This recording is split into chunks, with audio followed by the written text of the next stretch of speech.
Shadaqallahul azim. Alhamdulillahi rabbil alamin. Segala puja dan syukur kita panjatkan hadirat Allah Subhanahu wa taala. Alhamdulillah, sampai dengan Jumat siang hari ini kita masih dititipkan oleh Allah Subhanahu wa taala kenikmatan yang jelas kita tidak bisa mengejanya satu demi satu. Salawat beriring salam senantiasa kita aturkan kepada Rasulullah sallallahu alaihi wasallam. Doa-doa kebaikan juga kita aturkan kepada keluarga beliau, para sahabat beliau, para tabi'in, para tabi'ut tabi'in, para alim ulama, para kiai, para asatidz yang telah mengantarkan kita sehingga kita bisa sedikit demi sedikit memahami ajaran agama ini. Yang selanjutnya, khatib berwasiat untuk diri khatib sendiri dan juga kepada jamaah semuanya. Marilah kita tingkatkan kualitas keimanan dan ketakwaan kita kepada Allah Subhanahu wa taala. Takwa dalam artian imtithalu awamirillahi wa ijtinabun nawahi, yaitu kita melaksanakan perintah-perintah Allah sekuat tenaga kita dan kita meninggalkan larangan-larangan Allah semaksimal mungkin. Hadirin salat Jumat rahimakumullah. Hari ini kita sudah masuki tanggal 4 Sya'ban 1444 Hijriah. Artinya insya Allah dalam 26 hari lagi kita akan bertemu dengan tamu yang istimewa. Insya Allah dalam waktu 26 hari lagi kita akan berjumpa dengan bulan yang agung, bulan yang luar biasa, bulan yang kita tunggu-tunggu, yaitu bulan Ramadan. Layaknya seorang atlet, ketika kita melihat para atlet itu berlaga, kita kadang takjub. Namun kita tidak pernah mungkin, jangan berpikir bahwa para atlet yang hebat itu senantiasa jauh sebelumnya itu melakukan latihan demi latihan. Dan kata para ulama bahwa bulan Rajab khususnya adalah bulan Sya'ban adalah bulan di mana kita melakukan latihan-latihan spiritual agar kita mampu mendapatkan piala Ramadan, agar kita mampu mendapatkan gelar takwa sebagaimana yang dijanjikan oleh Allah Subhanahu wa taala. Dan di mimbar yang terbatas ini, khatib ingin menyampaikan sedikit terkait dengan bagaimana kita mengoptimalisasi ibadah kita di bulan Sya'ban agar kita sama-sama bisa mendapatkan gelar takwa ketika nanti kita berjumpa dengan bulan Ramadan. Ada beberapa hal yang patut kita evaluasi terkait dengan ibadah-ibadah kita. Hari ini kita sudah memasuki bulan Sya'ban awal. Mumpung masih di awal, kita harus mengevaluasi. Ada beberapa amalan-amalan yang seyogyanya kita tingkatkan.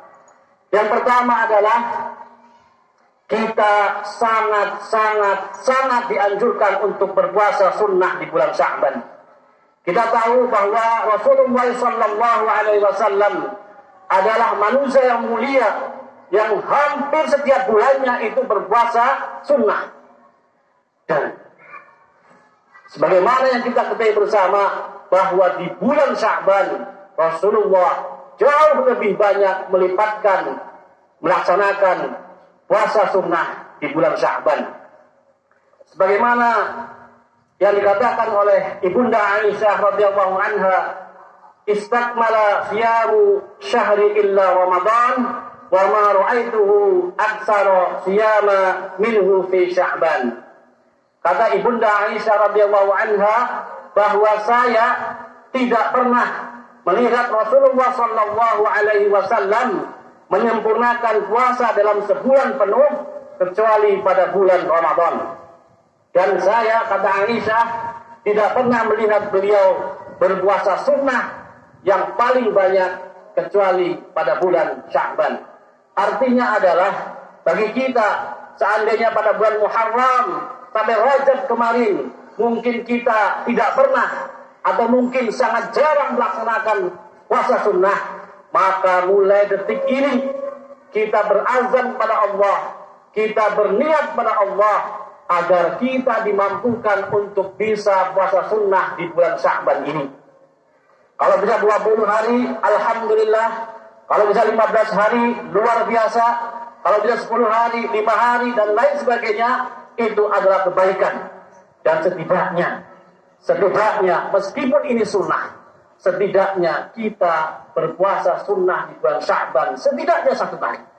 Jangan sampai kita tidak puasa sunnah di bulan Sya'ban. Karena Rasulullah SAW, manusia yang dijamin masuk surga saja, begitu banyak merasakan sunnah, puasa sunnah di bulan Sya'ban.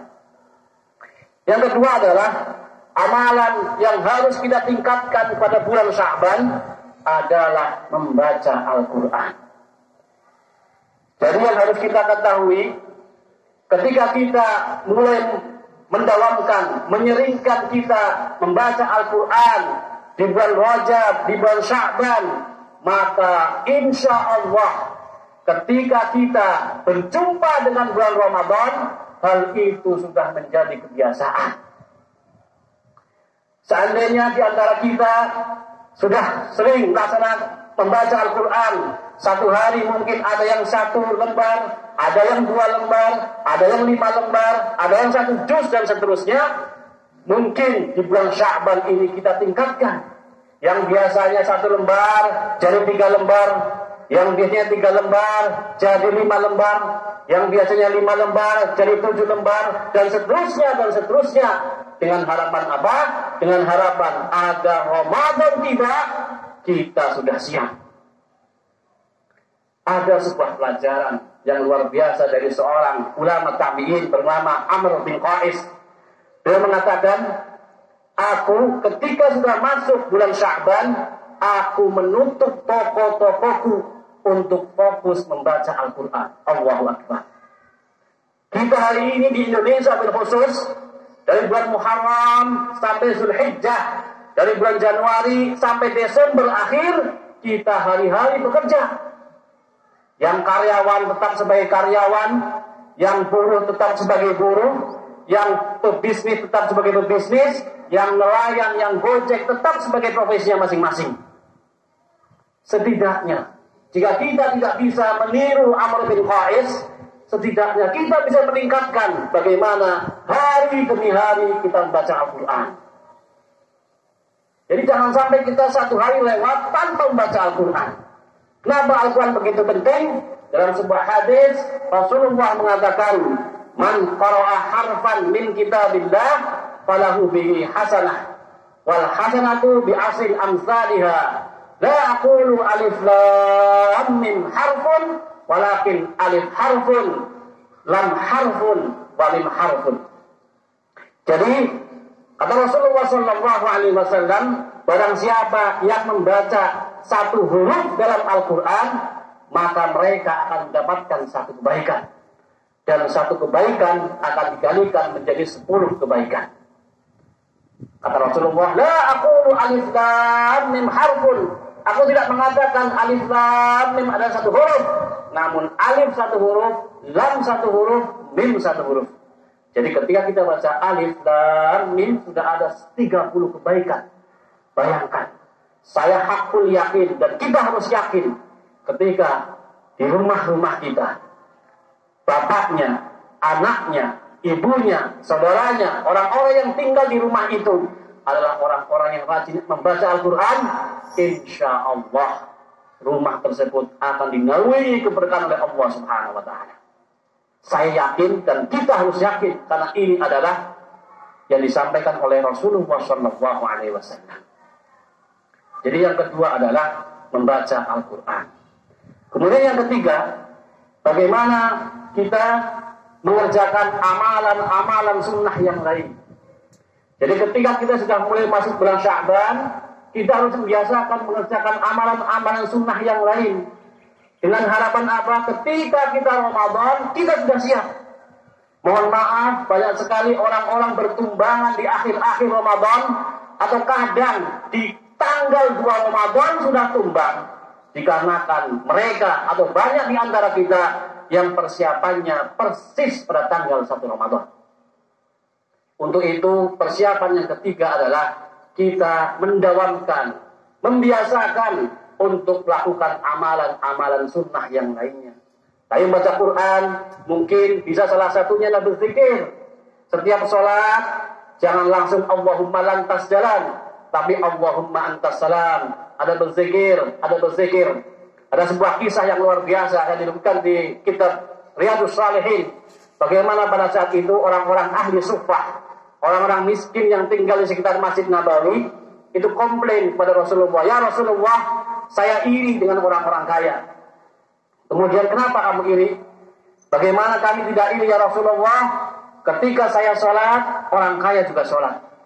Ketika saya baca Quran, orang kaya juga baca Quran." Jadi ringkas cerita, ketika orang-orang miskin itu melakukan ibadah, orang kaya di sana juga melaksanakan ibadah. Lalu akhirnya Rasulullah memberikan sebuah jawaban. "Maukah aku tunjukkan sebuah amalan yang bisa mengalahkan mereka?" Tentu jawabannya adalah mau. Dan apa kata Rasulullah? "Bacalah oleh kalian Subhanallah 33 kali, Alhamdulillah 33 kali, Allahu Akbar 33 kali, dan itu dengan la ilaha illallah wahdahu la syarikalah, lahul mulku wa lahul hamdu wa huwa ala kulli syai'in qadir." Ini adalah Rasulullah memberikan tips kepada orang-orang miskin Madinah. Bagaimana? Tapi lantas akhirnya amalan itu pun diketahui oleh orang-orang kaya, sehingga orang kaya itu melaksanakan amalan seperti itu. Jadi inti dari hadis ini adalah bagaimana kita membiasakan diri untuk berzikir pasca sholat. Karena luar biasa, sebagaimana dikatakan oleh Rasulullah SAW. Yang kedua juga mungkin kebiasaan itu adalah salah satunya sholat sunnah, baik qabliyah maupun ba'diyah. Sebisa mungkin kita melaksanakan itu. Yang ketiga mungkin adalah infak sedekah. Kita harus membiasakan itu, karena nanti bulan Ramadan, bulan Quran, juga bulan sedekah, bulan infak dan lain sebagainya. Ketika kita baru dimulai pada saat Ramadan, maka insya Allah berat. Tapi ketika kita mulai pada hari ini, maka insya Allah ketika tanggal 1 Ramadan kita mengeluarkan setiap hari 10.000, 5.000, 10.000 dan seterusnya, itu terasa gampang karena kita sudah berazam, berniat pada Allah Subhanahu wa taala. Dan yang keempat adalah yang sebisa mungkin kita siapkan ketika pada bulan Sya'ban ini adalah kita menjauh semakin jauh dari kesyirikan. Dan juga kita jangan lakukan permusuhan antar sesama muslim. Jadi hari ini sudah bulan Sya'ban. Seandainya ada di antara kita yang masih datang ke dukun, stop. Seandainya ada di antara kita yang masih bimbang, benar enggak Allah, ada enggak Allah, benar enggak begini-begitu, stop. Dan seandainya di antara kita ada yang bermusuhan hari ini, maka segeralah berbaik-baikan. Karena Sya'ban ini adalah hari di mana Allah akan memberikan ampunan. Hanya dua yang tidak akan Allah beri ampunan, yaitu orang-orang yang melakukan kesyirikan dan juga orang-orang yang bermusuhan antar sesama keluarganya. Jadi pastikan kita adalah orang-orang yang selamat dari kesyirikan, dan kita adalah orang-orang yang bisa selamat dari permusuhan. Seandainya ada di antara kita permusuhan, maka maafkanlah. Dan ada budaya di tengah kita, budaya saling memaafkan ketika menjelang Ramadan, itu adalah budaya yang baik. Pastikan kita memberikan maaf kepada saudara kita, karena jika kita masih menyimpan permusuhan, maka kita tidak akan diberikan ampunan oleh Allah pada bulan Sya'ban ini. Fa'tabiru ya ulil absar la'allakum tuflihun. Allahumma salli wa sallim wa zid wa an'im wa taqabbal wa barik li jalalika wa kamalika ala zaini ibadika wa ashrafi ibadika sayyidina Muhammad وسلم ورضي الله تبارك وتعالى عن كل صحابة رسول الله أجمعين